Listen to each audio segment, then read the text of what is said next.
Buenos días, alumnos. Soy vuestro profesor de Geografía e Historia, Luis Pardo Vicente, y hoy vamos a hablar sobre la geografía e historia de Egipto. Bien, en primer lugar vamos a hablar sobre los elementos geográficos en los cuales se desarrolló esta civilización. Y a continuación vamos a hablar sobre el desarrollo histórico de esta civilización.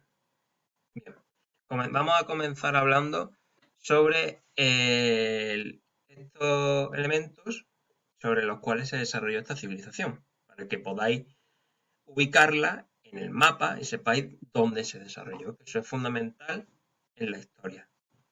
Bien,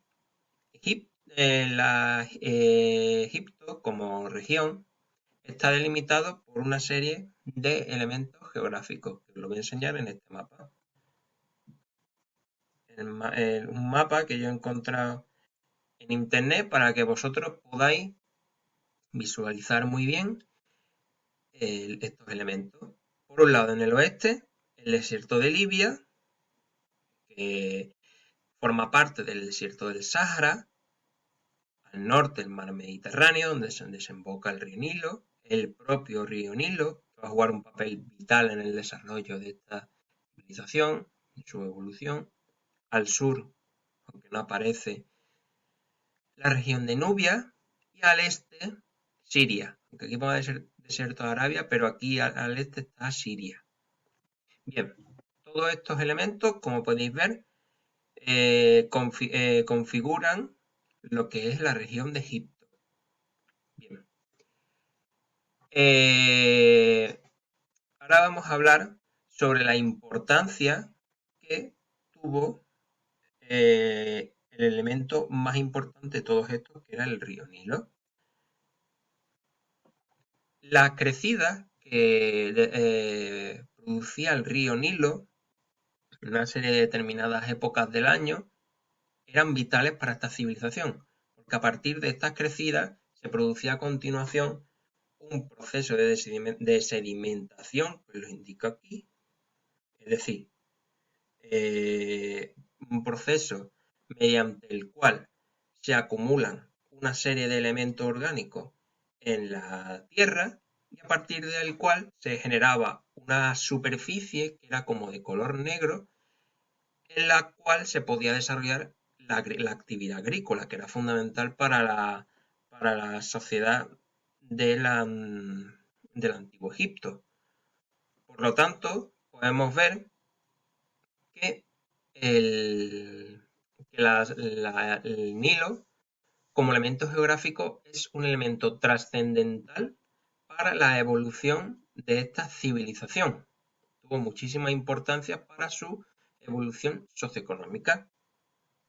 Bien, tras haber visto los elementos geográficos en los cuales se desarrolló la civilización egipcia, vamos a hablar sobre su historia. Esto es una foto del río Nilo que os la he puesto para que veáis no solo su belleza, sino también podéis visualizarlo como es. También os he puesto una foto aquí del Sáhara, que yo he dicho en ese mapa el desierto de Libia.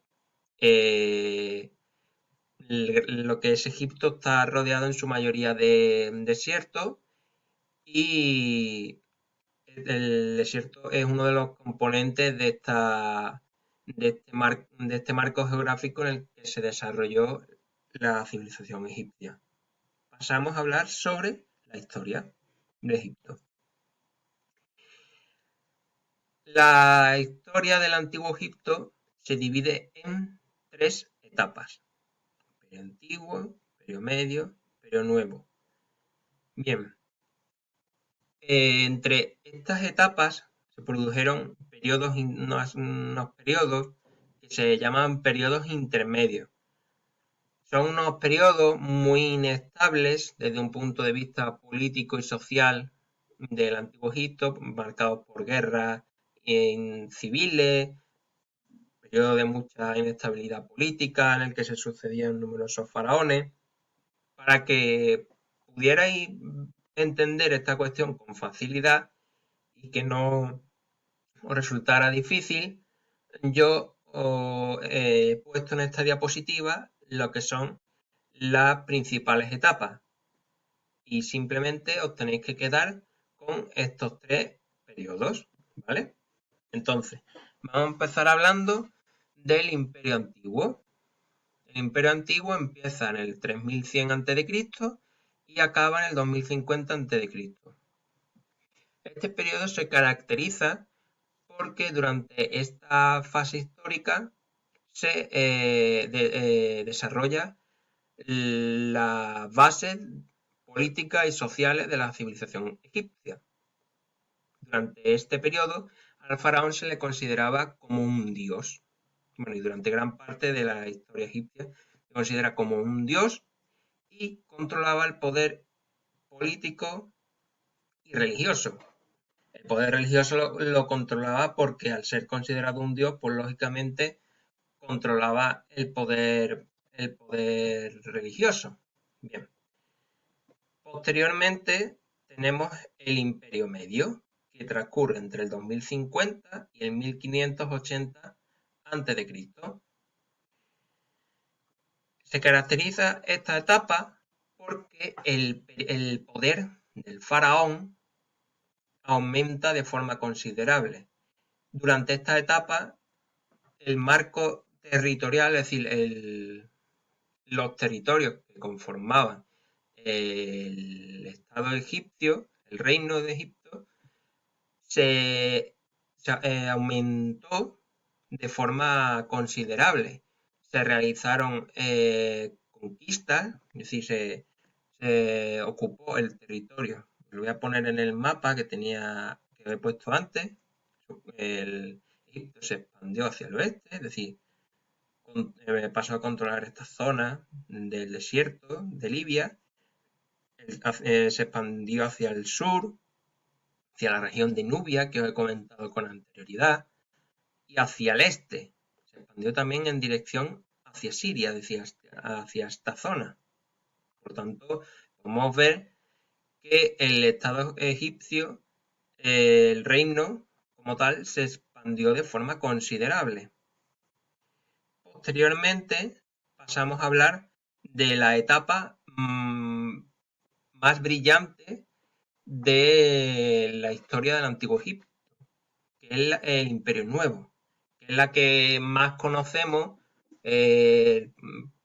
conocemos todos nosotros, porque es la etapa de esplendor en la historia del Antiguo Egipto, en la época de los faraones como Tutankamón, que lo habréis escuchado vosotros, por esa famosa leyenda de la maldición de Tutankamón. Es el periodo en el que existieron faraones muy importantes como Ramsés II o Nefertari, y en la época de Tutmosis III, es decir, son los faraones más conocidos de la historia de Egipto. Bien, como he dicho, es un periodo de esplendor y a partir, sin embargo, a pesar de ser un periodo de esplendor, a partir de 1100 a.C., el reino de Egipto pasa a entrar en un periodo de decadencia por la presencia de una serie de pueblos que empiezan a invadir Egipto, hasta que finalmente Roma pasa a controlar el reino de Egipto y por tanto con la conquista de Egipto por los romanos, la historia de Egipto como tal se acaba. Bien, tras haber realizado la explicación de la geografía e historia de Egipto, tenéis que hacer las actividades de la página 215, concretamente el clave para estudiar. Tenéis que hacer esta actividad porque a partir de la elaboración de esta actividad, vosotros, alumnos, vais a resolver todas vuestras dudas y asimilar los conocimientos que yo he explicado en esta videoclase. Son una serie de preguntas que hacen referencia a los elementos más importantes que yo os he explicado en esta videoclase. Son 3 o 4 preguntas muy sencillitas que hacen hincapié en estas cuestiones y si las realizáis vais a eliminar todas las dudas que tengáis y, por otro lado, vais a quedaros completamente con los conocimientos que yo os he explicado. Si tenéis cualquier tipo de duda, nos ponemos en contacto y resolvemos las dudas que tengáis al respecto, ¿vale? En la próxima clase que vamos a tener, vamos a hablar sobre la organización política del Estado egipcio y vamos a hablar sobre todo de la figura del faraón en la civilización egipcia. Por lo tanto, va a ser una clase muy interesante y yo estoy seguro de que os va a gustar muchísimo. Así que con esto finalizamos esta clase y espero que os guste la próxima clase que os tengo preparada, ¿vale? Pues hasta la próxima.